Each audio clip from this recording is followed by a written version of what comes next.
Hi, you guys. I'm Phil Town from Rule 1 Investing, and today I want to talk to you about the 5 characteristics of a great investor.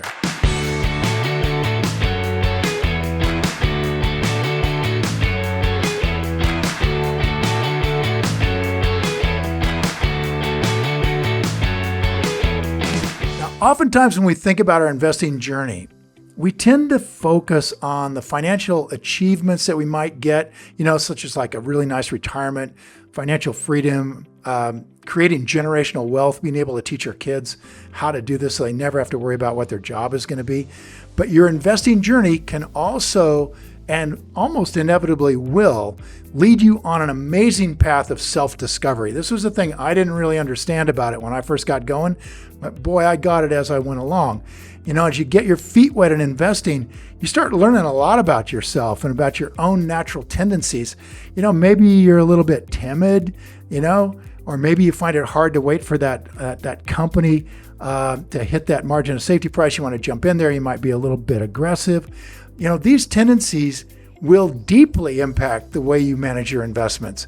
So it's really important to understand what the ideal traits are of a great investor, and then recognize some of the I'm not perfect in this trait that I might possess, and then I can work on those. And that is fantastic. So in fact, one of my best favorite investors in the world recently said there are 5 key temperamental traits that all good investors possess. And this guy, you really should listen to this guy. Li Lu is, I think, probably the best investor in the world right now. He's a big, big fan of Warren Buffett, learned from Buffett, and went out and applied the things that we're teaching you here. He's made over 30% per year compounded. That means he's doubling money for himself and his clients at the rate of just a little over double every 2 years.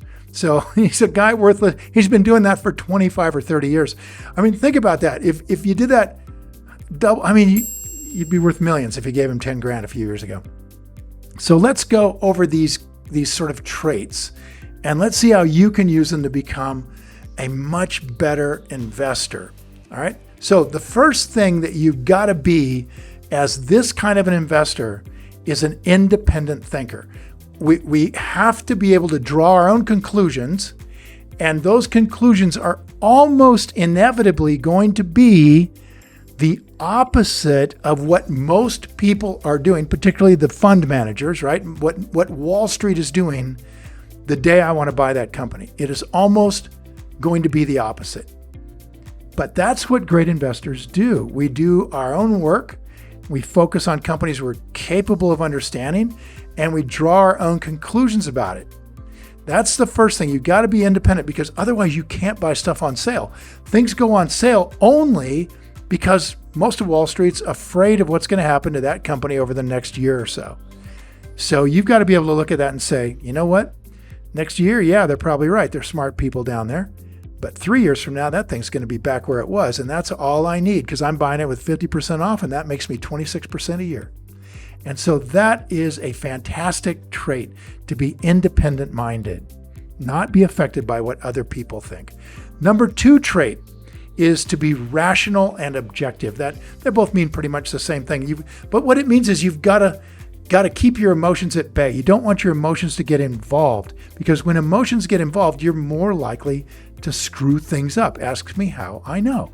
So once you start to realize that you've got to put your emotions away and stay rational and stay objective, then you're going to be a much, much better investor. And in fact, you're going to be a much better person, honestly. It's not that you don't want to be emotional. Of course you do, right? Love's emotional. But you're going to be a much better person if you're not swayed to take actions just based on emotion. You're swayed by rational, objective facts, okay?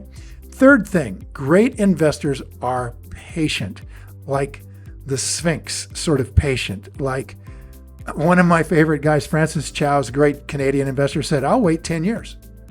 I'll wait 10 years. And there's a rule that we have in rule number 1, says we wouldn't own a company for 10 minutes if we weren't ready to own it for 10 years. So we're patient both ways. We're patient before we buy it, we'll wait 10 years. And then once we buy it, we're patient to wait 10 years to sell it. We are going to do almost nothing almost all the time, except read, right? Just study the companies we're interested in. That's the key, you guys. We're in it for the long haul. We do very little. Warren Buffett once said, it's like our rule one path here is just being lazy, bordering on sloth. It's like you do nothing for great periods of time and then very aggressive investing when it's time. All right, the next thing is that you have to be decisive. This is point number 4, decisiveness. So there's a real contrast here that great investors are very patient and they're reading all this reading and they're just staying, just patient. But when it's time to make a move, when that stock drops like a brick, then bam, we get in with both feet. So you have to have the confidence to do that. The confidence comes from being rational and objective and an independent thinker. So it's pretty cool how it all fits together, right? So patience and the ability to be very decisive and take aggressive action is in one person. It's a couple of amazing traits to be able to develop. And finally, we want to be passionate. And this is something that people don't often connect with great investors, but great investors are passionate about what they own. They love the companies they own. We want to only own companies we're passionate about, that we want to see in the world 20 years from now. We don't want to own companies that we think are terrible for the world.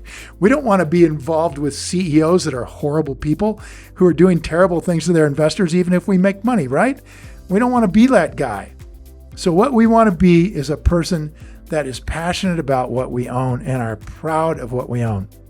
So we want to buy the companies in our portfolio as if we were the sole owner of that company and that we are putting our money where our values are.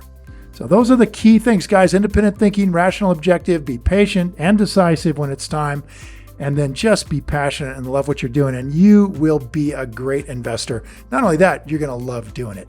All right, so now I'd love to hear from you guys, right? So what are some of the emotional characteristics that you have as an investor? Put those out there. Leave a comment below with your answer. I'll be sure to follow up with you. And thanks for watching. Now go play. If you enjoyed this video and you feel it was valuable for teaching you more about the emotional characteristics of a great investor, hit the like button and please share this video with your friends. And if you want more investing content, subscribe to my channel. And don't forget to click the button on the screen. We got a free gift for you. Thanks again for watching.